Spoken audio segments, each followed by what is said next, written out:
मैं अंकित मिश्र, आप सभी का स्वागत संस्कृत संगम चैनल में।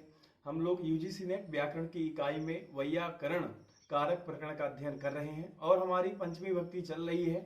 आज पंचमी विभक्ति हमारी समाप्त हो जाएगी, अर्थात हम मूल पाठ के साथ पढ़ रहे हैं। हमारा वैयाकरण का जो कारक प्रकरण है, एक भी सूत्र और उसकी वृत्ति नहीं छोड़ रहे हैं। तो आइए हम प्रारंभ करते हैं। आज हमारा सूत्र है अकर्तर ईणे पंचमी। बार बार बोलिए, आपको याद स्मरण होना चाहिए। अकर्तर ईणे पंचमी, अकर्तर ईणे पंचमी। अब इसमें सूत्र से ही हमको अर्थ आ रहा है। पहले आप विभक्ति देख लीजिए, तो आप पहले अलग अलग करेंगे तो अकर्तरी ऋणे पंचमी। अकर्तरी में कौन सी विभक्ति है? सप्तमी एक वचन है। ऋणे में कौन सी विभक्ति है? आपकी सप्तमी एक वचन है। और पंचमी में कौन सी विभक्ति है? प्रथमा एक वचन विभक्ति है। अलग करने से क्या होता है, आपके सामने अर्थ जो है आ जाता है। तो अकर्तृणे, अकर्तरी ऋणे पंचमी, अर्थात अकर्ता में, अर्थात जो करता नहीं है। देखिए, मैं सूत्र से ही अर्थ निकाल रहा हूं आपके सामने। अकर्तरी ऋणे पंचमी, अर्थात जो करता नहीं है, कर्ता से भिन्न ऋण अर्थ में कौन सी विभक्ति होती है? पंचमी विभक्ति होती है। अब देखिए, अब यहां पर हमको एक सूत्र की अनुवृत्ति लेनी पड़ेगी, क्योंकि वह जब हम सूत्र की अनुवृत्ति नहीं लेंगे तो पूरा अर्थ बैठ नहीं रहा है। तो पीछे से एक सूत्र आ रहा है हेतु। हमने तृतीय विभक्ति में पढ़े थे ना, हेतु सूत्र अनुवृत्ति आ रहा है। अनुवृत्ति मतलब अनु मतलब पीछे, वृत्ति मतलब चलना। जो पीछे पीछे चल रहा है उसको बोलते हैं अनुवृत्ति। ठीक है, तो आइए देख रहे हैं हम लोग क्या है यहाँ पर। अब इसका अर्थ देखते हैं। अकर्तृणे, यहाँ पर देखिए लिखा हुआ वृत्ति देखिए, कर्तृवर्जितम यद ऋणम हेतुभूतम तथा पंचमी स्यात् शतात बद्धः अकर्तरि किम शतेन बंधितः। यहां पर कहा कि अकर्तरि, अकर्तरि मतलब न कर्तरि, न कर्ता इति अकर्तरि, अकर्ता जिसको, ठीक है। तो कर्ता से भिन्न जो ऋण किसी का हेतु हो, यह हेतु सूत्र से आया है, ठीक है। कर्ता से भिन्न जो ऋण किसी का हेतु हो, उससे पंचमी विभक्ति होती है। अभिप्राय यह है कि ऋणवाची शब्द जब स्वयं कर्ता ना होकर किसी कार्य का हेतुभूत हो, अर्थात हेतु हो, तब उससे पंचमी विभक्ति होती है। जैसे फॉर एग्जाम्पल देखिए, अर्थ समझ गए ना। अभिप्राय यह है कि ऋणवाची जब स्वयं कर्ता ना होकर किसी कार्य का हेतुभूत होकर आता है, तब उसमें पंचमी विभक्ति होती है। हेतुभूत मतलब कारण बन करके आता है, ठीक है। उदाहरण दिया, शतात बद्धः, अर्थात 100 रुपए ऋण से बंधा हुआ। देखिए ध्यान से समझिएगा, यहाँ पर शतात बद्धः 100 रुपए ऋण से बंधा हुआ। इस वाक्य में शत, जो मैंने शतात कहा, शत से परिमित ऋण का बोध हो जाता है, ठीक है, कि परिमित मतलब इतने से बंधा हुआ है। यह ऋणवाची शब्द कर्ता नहीं है, इसीलिए अकर्तरी कहा ना, कर्ता नहीं होना चाहिए। तो यहाँ पर जो ऋणवाची शब्द है कर्ता नहीं है, किंतु बंधन क्रिया का हेतु है, अर्थात बंधा हुआ है ना। क्यों बंधा हुआ है? क्योंकि 100 रुपए का ऋण है। तो फिर जो यह आपका ऋण है, यह बंधन क्रिया का क्या है? हेतु है। अतः हेतु सूत्र से प्राप्त तृतीया का बाध करके, अर्थात तृतीया विभक्ति रुक गई। फिर यहाँ पर इस सूत्र से अकर्तृणे पंचमी से आपकी शतात में पंचमी विभक्ति हो गई। समझ में आया? यहाँ पर जो ऋण है वह बंधन क्रिया का हेतु है। यहाँ पर ऋण कर्ता अर्थ में नहीं आया है, ठीक है। इसलिए यहाँ पर आपकी शतात में हेतु, ये जो तृतीया हो रही थी उसको रोक दिया और अकर्तृणे से पंचमी विभक्ति आपकी हो गई, ठीक है। अब देखिए यहाँ पर एक और प्रश्न उठा रहे हैं, अकर्तरि किम। आपने अकर्तरि किम क्यों कहा? मतलब कि वह कर्ता से भिन्न होना चाहिए, वह कर्ता नहीं होना चाहिए, ऐसा आपने क्यों कहा? तो बोले, कहते हैं अकर्तरि शब्द का प्रयोजन है, अर्थात कर्ता से भिन्न होना चाहिए। इसका यह प्रयोजन है कि ऋणवाची शब्द की जब कर्तृ अर्थात कर्ता संज्ञा होती है, तो वह हेतु भी हो तो भी उसके योग में पंचमी विभक्ति नहीं होती है। और जब पंचमी नहीं होगी तो कौन सी विभक्ति हो जाएगी? अभी कौन सी विभक्ति का हम बात कर रहे थे? हेतु, तृतीय विभक्ति का बात कर रहे थे, तो वहां पर तृतीय विभक्ति हो जाएगी। कहने का आशय मेरा यह है, जब वहां पर कर्ता होगा तो वहां पर आपकी पंचमी विभक्ति नहीं होगी। भले ही हेतु हो, भले ही कारण हो, तो वहां पर तृतीय आ जाएगी, पंचमी विभक्ति नहीं होगी। जैसे शतेन बंधितः, 100 रुपयों ने ऋणदाता से कर्जदार को बंधवा दिया।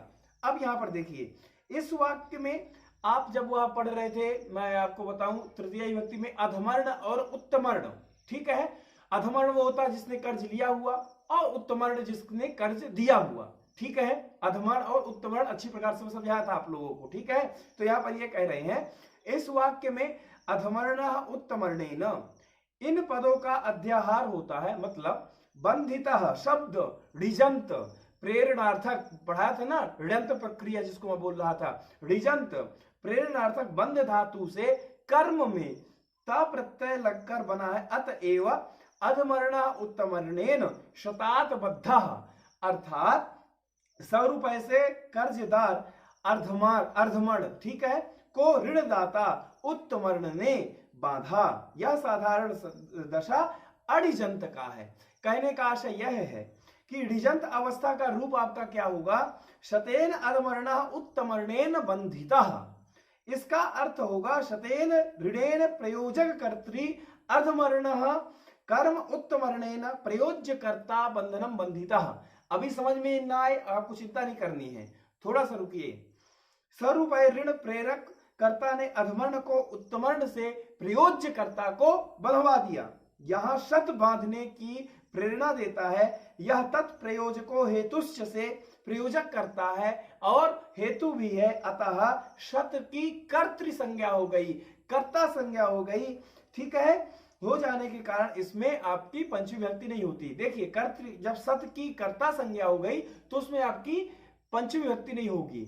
अब देखिए आपको थोड़ा सा हो सकता है समझ में ना आया हो, क्योंकि एक होता है प्रयोज्य कर्ता और एक होता है प्रयोजक कर्ता, ठीक है। जब हम लोग ऋण प्रक्रिया पढ़ रहे थे वहां पर अच्छे से मैं विधिवत तरीके से चर्चा किया था आपसे, तो वहां पर ये जो मैं आपको सारा बताया, अधमर्ण उत्तमर्ण, है ना। उत्तमर्ण कौन होगा, ऋणदाता, अधमर्ण कौन होगा, कर्जदार होगा। तो यहाँ पर जो कहा था हमारा, क्या कहा था उदाहरण में, ये दूसरा जो हमारा था शतेन बंधिता, है ना, बंध धातु से ता प्रत्यय, यहाँ पर जो शत है वह कर्ता है, ठीक है। इसलिए जो शत है यह कर्ता है, और जब यह कर्ता हो गया तो यहाँ पर इसमें पंचमी विभक्ति नहीं हुई, और जब पंचमी विभक्ति नहीं हुई तो यहाँ पर हेतु, है ना, हेतु तो है क्योंकि 100 रुपए से बंधा हुआ है, बंधन क्रिया का हेतु है, तो हेतु होने के कारण तृतीय विभक्ति हो गई। पंचमी विभक्ति इसलिए नहीं हुई क्योंकि शत यहाँ पर कर्ता है, और हमारी शर्त क्या थी, कर्ता नहीं होना चाहिए, कर्ता से भिन्न होना चाहिए। अब मुझे लगता है आपको यह समझ में आ गया होगा, ठीक है। यहाँ पर तृतीया किस विभक्ति सूत्र से हुई, यहाँ पर हेतु से नहीं हुई है, अनुक्ते कर्तरी तृतीया से यहाँ पर तृतीय विभक्ति हुई है, शतेन बंधिता। हमें यह नोट कर लीजिए किस सूत्र से हुई है, अनुक्ते कर्तरी तृतीय विभक्ति से आपकी सूत्र से तृतीय विभक्ति हुई है। विभाषा गुणे स्त्रियां, ये सूत्र यद्यपि उतना इंपॉर्टेंट नहीं है, पर मान लीजिए कहीं कोई आप साक्षात्कार में पूछ लेता है, कहीं पर पूछ लेता है, तो इंपॉर्टेंट तो है ही है, ठीक है। विभाषा गुणे स्त्रियां, इसको अलग अलग कर लीजिए आप। विभाषा में कौन सी विभक्ति है, प्रथमा एक वचन है। गुणे में कौन सी विभक्ति है, सप्तमी एक वचन है। और अस्त्रियाम में कौन सी विभक्ति है, सप्तमी एक वचन है, ठीक है। अब इसका हम लोग अर्थ देखते हैं। क्या कहा, विभाषा गुणे स्त्रियां, है ना। तो स्त्रियां को पहले ले लीजिए, अर्थात अस्त्रियाम स्त्रीलिंग को छोड़कर गुणवाचक शब्द हेतु को प्रकट करता है, उसमें विकल्प से पंचमी विभक्ति होती है। अब यहां पर आपको ध्यान से सुनना है। देखिए जो मैंने कहा, अब यहां पर क्या कहा, विकल्प से पंचमी विभक्ति होती है ना। हमारा सूत्र क्या था, विभाषा गुणे स्त्रियां, विभाषा का मतलब आपको बताया था विकल्प भी होता है ना। और जब आपकी पंचमी विभक्ति नहीं होगी तो कौन सी विभक्ति होगी, हेतु, तृतीय विभक्ति उसमें हो जाएगी। तो देखिए हमारा उदाहरण दिया, जाड्यात् जाड्येन वा बद्धः, अर्थात मूर्खता से बध गया। इस वाक्य में जाड्य बंधन का हेतु है, जाड्य मतलब मूर्खता, ठीक है। फिर से सुन लीजिए, स्त्रीलिंग को छोड़कर, ध्यान से सुनिए, अर्थ आपके दिमाग में बैठ जाना चाहिए। स्त्रियाम, स्त्रीलिंग को छोड़कर गुणे, है ना, गुणवाचक शब्द हेतु को प्रकट करता है, उसमें विकल्प से पंचमी विभक्ति होती है, और जब पंचमी नहीं होगी तो तृतीया होगी। तो यहां पर कहा, जाड्यात् जाड्येन वा बद्धः, मूर्खता से बंध गया। इस वाक्य में जाड्य बंधन का हेतु है, यह गुणवाची शब्द है और नपुंसक लिंग है। कहा ना अस्त्रियाम, स्त्रीलिंग नहीं होना चाहिए, तो भैया नहीं है स्त्रीलिंग, नपुंसक लिंग है, ठीक है।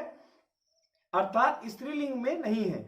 अतः इस सूत्र से, विभाषा गुणे स्त्रियाम सूत्र से जाड्यम में पंचमी विभक्ति हुई तथा हेतु होने के कारण हेतु से तृतीय विभक्ति भी हुई। तो आप देखेंगे एक बार जाड्यात और जाडेन, ये दो रूप आपके सामने बनते हैं। ठीक है, अब अगला हमारा इसी में देखिए प्रश्न उठाया है। क्या उठाया है? गुणे किम धनेन कुलम। आपने क्यों कहा कि गुणवाचक होना चाहिए, यदि नहीं होगा तो क्या हर्जा है? तो कहते हैं जो सूत्र में गुणे कहा है उसका अभिप्राय है कि गुणवाचक हेतु से ही पंचमी विभक्ति होती है। यदि गुणवाचक नहीं होगा तो उसमें पंचमी विभक्ति नहीं होगी। जैसे धनेन कुलम, धन से कुल, अर्थात धन से कुल प्रतिष्ठित है। इस वाक्य में धन हेतु है किंतु गुणवाचक नहीं है, तो धन क्या है? यह द्रव्यवाचक है। द्रव्यवाचक होने के कारण यहाँ पर आपकी पंचमी विभक्ति नहीं हुई है। और जब पंचमी नहीं हुई है तो हेतु है, तो हेतु में कौन सी विभक्ति होती है? तृतीय विभक्ति आपकी हो गई। तो क्या बन गया? धनेन कुलम। ठीक है, आपको यह याद रखना है कि गुणवाचक होना चाहिए। यदि गुणवाचक नहीं होगा तो उसमें पंचमी नहीं होगी, उसमें तृतीया हो जाएगी हेतु में। ठीक है, यहाँ पर धनेन क्या है? गुणवाचक नहीं है, द्रव्यवाचक है। ठीक है, द्रव्यवाची शब्द। अब इसमें एक प्रश्न और उठाएं, अस्त्रियाम किमिति। आपने अस्त्रियाम क्यों कहा कि स्त्रीलिंग को छोड़ करके? ठीक है, तो उसका बताया कि जो शब्द गुणवाचक हो किंतु स्त्रीलिंग हो उससे ही पंचमी, क्या कहा? उस स्त्रीलिंग हो उससे पंचमी विभक्ति नहीं होती। इसमें कहा कि गुणवाचक तो है परंतु यदि स्त्रीलिंग है तो उससे पंचमी विभक्ति नहीं होगी, क्योंकि सूत्र में कहा है ना स्त्रियाम, स्त्रीलिंगों को छोड़कर। तो यदि स्त्रीलिंग है तो वहां पर पंचमी विभक्ति नहीं, भले ही वह गुणवाचक हो भले ही हेतु हो। ठीक है, तो कहते हैं, यहां पर उदाहरण दिया, बुद्धिया मुक्तः, बुद्धि से मुक्त हो गया। इस वाक्य में बुद्धि गुणवाचक है, बिल्कुल है ना। अब यहां पर आपको यह समझना है कि बुद्धि कौन सी लिंग में है? तो बुद्धि स्त्रीलिंग में है, इसलिए यहां पर आपकी पंचमी विभक्ति नहीं हुई। तो क्या बन गया? बुद्धिया मुक्तः। ठीक है, क्योंकि स्त्रीलिंग है तो हेतु होने के कारण आपकी तृतीय विभक्ति चली गई। तो जो हमारे सूत्र में कहा है विभाषा गुणे स्त्रियाम, गुणवाचक होना चाहिए और अस्त्रियाम होना चाहिए, तभी वहां पर आपकी पंचमी विभक्ति विकल्प से होगी। यदि ऐसा नहीं है तो नहीं होगी। हमने दोनों उदाहरण पढ़ चुके। एक गुण का, यदि गुणवाचक नहीं होगा तो वहां भी नहीं होगी पंचमी, और यदि स्त्रीलिंग है तो वहां भी पंचमी विभक्ति नहीं होगी। अब एक जगह कहते हैं, देखिए एक इसमें प्रश्न उठाया है, विभाषा इति योग विभाग गुणे स्त्रियाम च क्वचित धूमाद अग्निमान नास्ति घटोनुपलब्धेः। इसमें कहते हैं कि विभाषा के आप दो पार्ट कर लीजिए। देखिए लिखा है ना, विभाषा इति योग विभाग गुणे स्त्रियाम च क्वचित। कहा विभाषा इस योग विभाग के द्वारा गुण भिन्न और स्त्रीलिंग हेतु से भी कहीं पंचमी विभक्ति होती है। तो कहा है ना, योग विभाग गुणों स्त्रियाम च क्वचित, क्वचित मतलब कहीं, है ना। तो कहीं क्या कहा कि गुण भिन्न और स्त्रीलिंग से भी कहीं पंचमी विभक्ति देखी जाती है। तात्पर्य है कि विभाषा गुणे स्त्रियाम सूत्र का योग विभाग द्वारा दो भाग किए जा सकते हैं, पहला विभाषा और दूसरा गुणे स्त्रियाम। इन दोनों अंशों में हेतु और पंचमी की विभक्ति आती, अनुवृत्ति आती है। इस प्रकार पहले अंश का अर्थ होता है हेतु में विकल्प से पंचमी विभक्ति होती है। क्या कहा? पहले हेतु में विकल्प से पंचमी विभक्ति होती है और पक्ष में तृतीया भी। इसका फल होता है कहीं कहीं गुणवाचक शब्द ना होने पर भी पंचमी विभक्ति होती है। यथा जैसे उदाहरण दिया, धूमात अग्निमान, धुएं से अग्निमान अर्थात अग्नि वाला है। इस वाक्य में हेतु रूप धूम गुणवाचक नहीं है, तथापि यहाँ पर पंचमी विभक्ति हुई है। क्यों? क्योंकि हमने यहाँ पर विभाषा गुणे स्त्रियाम के दो पार्ट कर लिए, एक कर लिए विभाषा और एक कर लिए गुणे स्त्रियाम। ठीक है, एक कर लिए हेतु, तो इसमें पंचमी और तृतीया होती है। कहने का आशय यह है कहीं कहीं गुणवाची शब्द ना होने पर भी तृतीया विभक्ति देखी जाती है और स्त्रीलिंग होने पर भी कहीं पर पंचमी विभक्ति देखी जाती है। जैसे यहाँ पर गुण का पहला उदाहरण दिया, धूमात अग्निमान। यहाँ पर जो धूम है आपका गुणवाची नहीं है, फिर भी यहाँ पर धूम से आपकी कौन सी विभक्ति हो गई? विकल्प से पंचमी विभक्ति हो गई। और स्त्रीलिंग होने पर भी कहीं पंचमी विभक्ति देखी जाती है।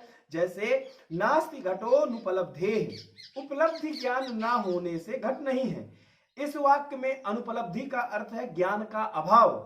यद्यपि यह स्त्रीलिंग में है, जो अनुपलब्धि है यह स्त्रीलिंग में है, तथापि इससे पंचमी विभक्ति हुई है।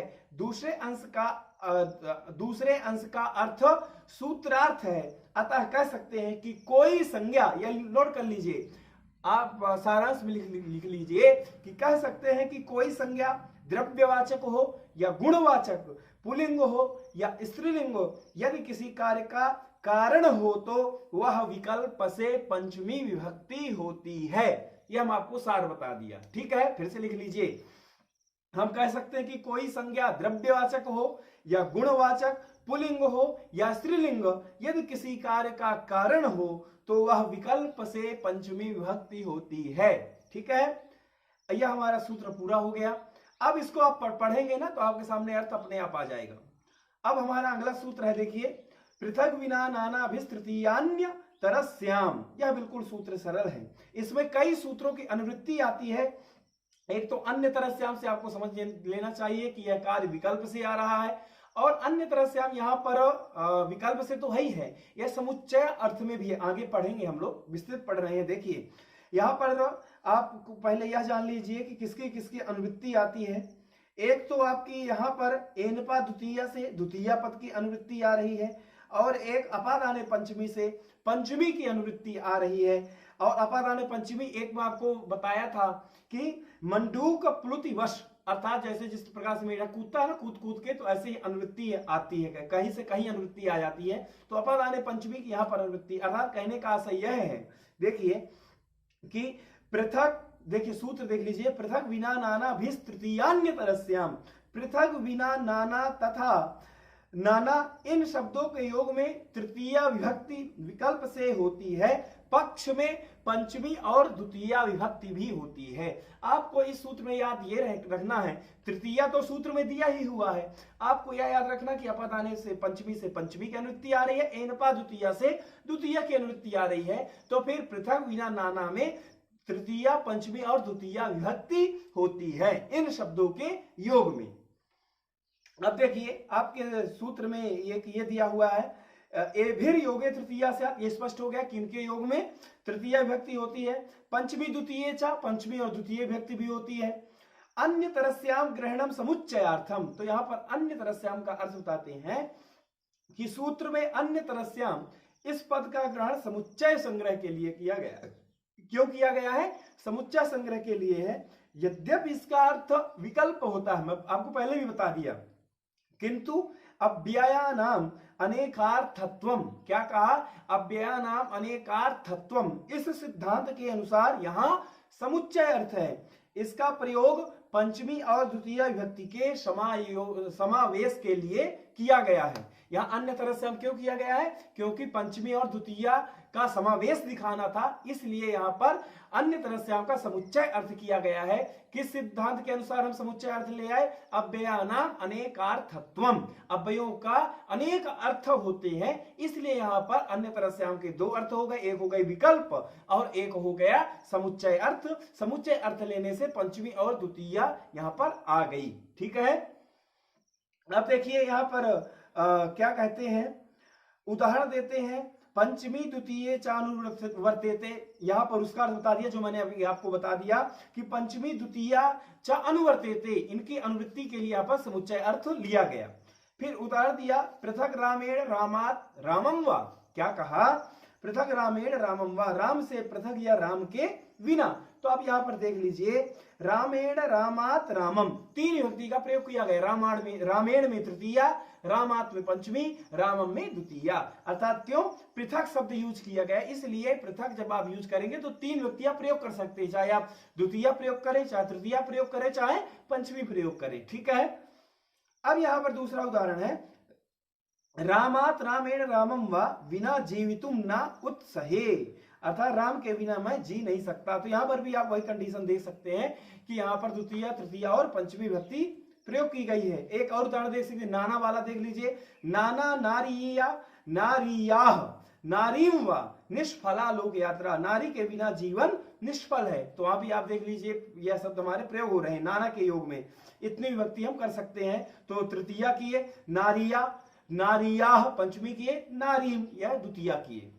इन उदाहरण वाक्यों में क्रमशः पृथक बिना तथा नाना शब्दों के योग में राम तथा नारी में आपको द्वितीय तृतीय पंचमी व्यक्ति देखने को मिली। अब यहाँ पर एक विशेष दृष्टव्य में आप नोट कर सकते हैं कि अमर कोश में पृथक बिना तरेण, यहाँ पर नोट कर लीजिए, आपके बहुत काम का है ये। पृथक विनान तरेणर ते ही रुक नाना चा वर्जने, इस वचन के अनुसार पृथक विनान और नाना ये तीनों समानार्थक हैं। क्या कहा, एक वाक्य है अमर कोश का, पृथक विनान तरेणर ते ही रुक नाना चा वर्तते वर्जने। इस अमर कोश के अनुसार पृथक बिना नाना का तीनों अर्थ क्या है, यह समानार्थक हैं। यद्यपि नाना शब्द का अर्थ अनेक भी होता है, तथापि यहाँ साहचर्यवश नाना शब्द का प्रयोग बिना के अर्थ में ही किया गया, क्योंकि साहचर्य हो गया, साथ हो गया, तो बिना के अर्थ में ही प्रयोग किया गया है। ठीक है, अब अगला हमारा सूत्र, मेरे को लगता है अभी 2 सूत्र हमारे और बचे, हमारी पंचमी व्यक्ति समाप्त हो रही है। कर्णे चा स्थोकाल्पकृच्छ्र कतिपयास पयास्या सत्व वचनस्य, बार बार बोल लीजिए, कर्णे चा स्तोकाल्पकृच्छ कतिपयस्या सत्व वचनस्य, और बोलिए जब तक याद ना हो जाए, कर्णे चा स्तोकाल्पकृच्छ कतिपयस्या सत्व वचनस्य। ठीक है, अब इसमें करने में कौन सी विभक्ति है, सप्तमी एक वचन है, और च आपका यह अव्यय पद है, और यह स्तोकाल्पकृच्छ कतिपयस्या, यहाँ पर आपको लेना है षष्ठी एक वचन, और असत्व वचनस्य, यहाँ पर कौन सी व्यक्ति हो गई, द्वितीय का ये असत्व वचनस्य षष्ठी एक वचन हो गई आपकी। ठीक है, अब यहाँ पर आप चाहे तो इसमें समास कर सकते हैं, समास होगा ही, किसमें समास होगा, स्तोकाल्पकृच्छ में। देखिए, स्तोकस्य अल्पस्य कृच्छच्च कतिपयश्च स्तोकाल्पकृच्छ कतिपयम तस्य स्तोकाल्पकृच्छ कतिपयस्य। ठीक है, यहाँ पर समाहारो द्वंद्व, इसमें समास हो गया। फिर अगला देखिए, असत्व वचन से जो है, सत्तस्व वचनम सत्व वचनम न सत्व वचनम असत्व वचनम तस्य असत्व वचनस्य, इसमें कौन सा समास चला गया, नहीं है, तत्पुरुष समास अपना चला गया। अब इसका देखिए अर्थ देख लीजिए, और इसमें किसकी किसकी अनुवृत्ति आ रही है वह आपको देख लेना चाहिए जरूर। इसमें तो पृथक विना नाना भिस तृतीयान्य तरस्याम से सूत्र से तृतीया अन्य तरस्याम की अनुवृत्ति आ रही है, नोट कर सकते हैं, और अपादाने पंचमी से पंचमी की अनुवृत्ति आ रही है, तथा अनभिहित की अनुवृत्ति आ रही है, और यहाँ पर कारके का अधिकार तो प्राप्त है ही। ठीक है, अब इसका आप भावार्थ देखिए, अर्थ देखिए कि स्तोक, स्तोक का अर्थ क्या होता है, थोड़ा।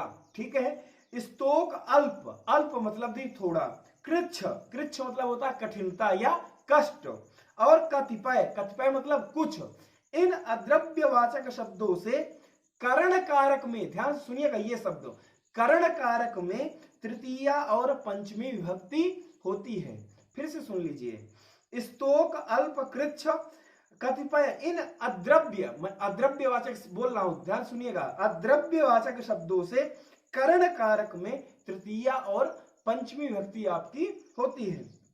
तात्पर्य यह है कि जो यह शब्द है स्तोक आदि, चारों शब्दों का जब द्रव्य के लिए प्रयोग ना हो किंतु करण के रूप में प्रयोग हो, तो इनके योग में तृतीया और पंचमी विभक्ति आपकी होती है। ठीक है, अब यहाँ पर एक चीज और जानना है, यह सूत्र करण कारक अर्थ में पंचमी विभक्ति का प्रयोग विधान करता है। ठीक है, जैसे स्तोकेन स्तोकात् वा मुक्तः, थोड़े से छूट गया, यहाँ स्तोक शब्द किसी द्रव्य का विशेषण नहीं है। क्या है, जो स्तोक शब्द है वह किसी द्रव्य का विशेषण नहीं है, अतः अद्रव्यवाची होने के कारण स्तोक से करण कारक अर्थ में विकल्प से पंचमी विभक्ति हुई है।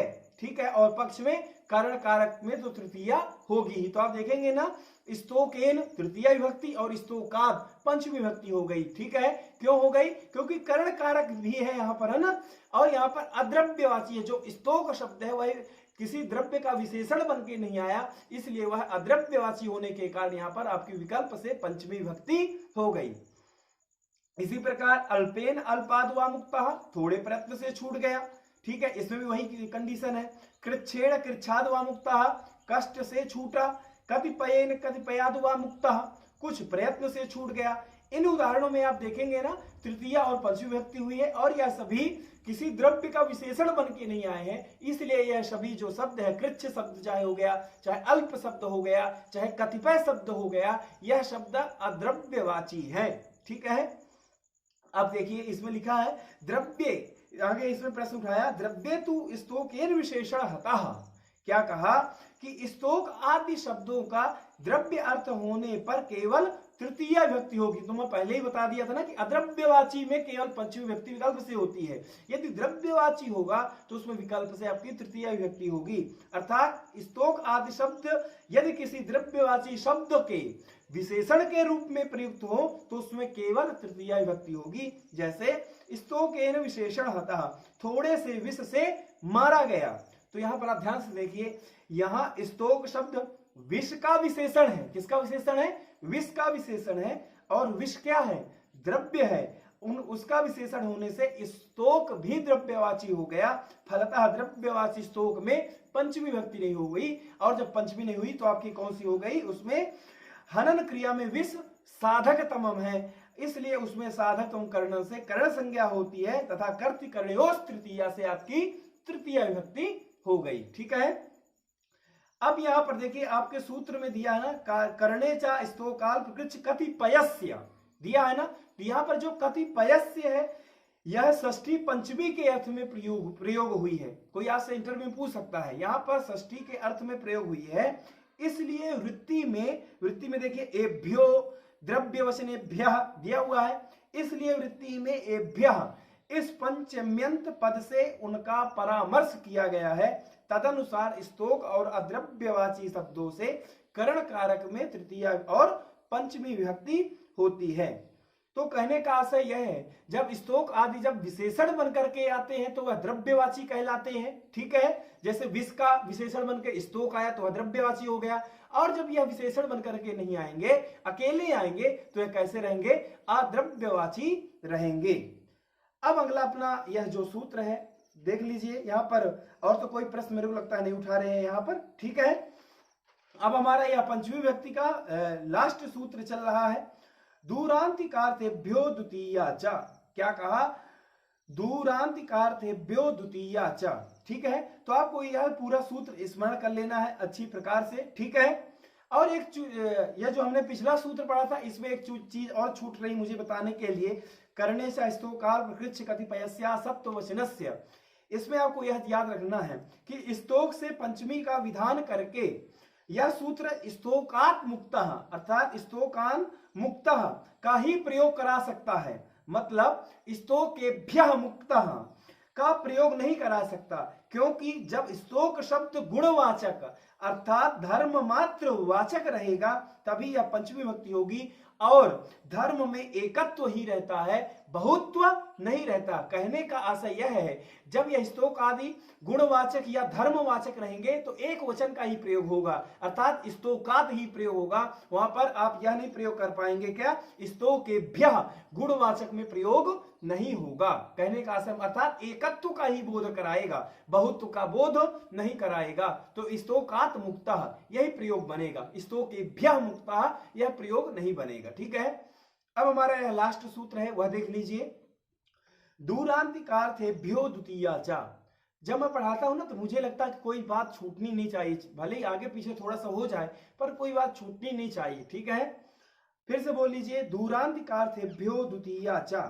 अब यहां पर कहा दूरांतिकार्थेभ्यो अर्थात अद्रव्यवाचक दूर तथा, फिर से देखिए एभ्यो द्वितीया स्यात् चात् पंचमी तृतीये च, है ना, वृत्ति पढ़ लिया मैं। तो देखिए लिखा हुआ है अद्रव्यवाचक दूर तथा समीप अर्थ वाले शब्दों में, फिर से सुनिए, अद्रव्यवाचक दूर तथा समीप अर्थ वाले शब्दों से द्वितीय विभक्ति होती है और पंचमी तथा तृतीय विभक्ति भी होती है। ठीक है, अब यहां पर पंचमी और ये द्वितीय कहां से आ गई? तो यहां सूत्र में जो चकार दिया है ना, तो चकार के बल से पंचमी और तृतीय का भी संग्रह हो जाता है। ठीक है, तो क्या कहा? अद्रव्यवाचक, अद्रव्यवाचक ये कहां से अर्थ है? तो जो हमने पहले सूत्र पढ़ा था तो उसमें आता ना असत्व वचनस्य। तो अद्रव्यवाचक दूर तथा समीप अर्थ वाले शब्दों में द्वितीय तृतीय पंचमी विभक्ति होती है। जैसे ग्रामस्य दूरम दूरात् दूरेण वा, गांव से दूर। इस वाक्य में अद्रव्यवाचक शब्द कौन सा है? दूर शब्द से क्रमशः द्वितीय विभक्ति तथा तृतीय विभक्ति हो जाती है।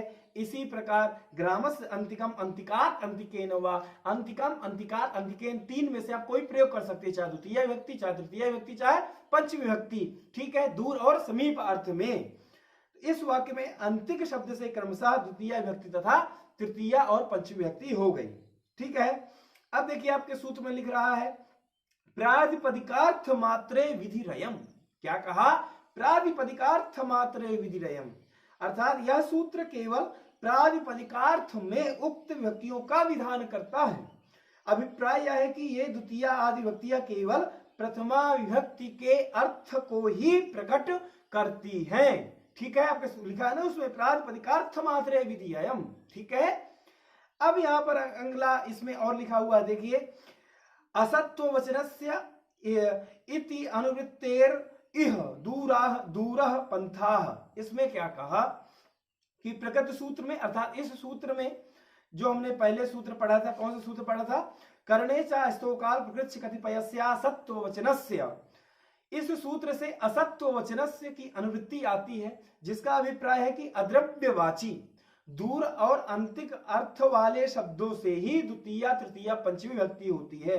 अद्रव्यवाची शब्दों से द्रव्यवाची शब्दों से नहीं। यदि द्रव्यवाची शब्द होगा तो उसमें यह विभक्ति नहीं होगी। जैसे दूरः पंथाः, मार्ग दूर है।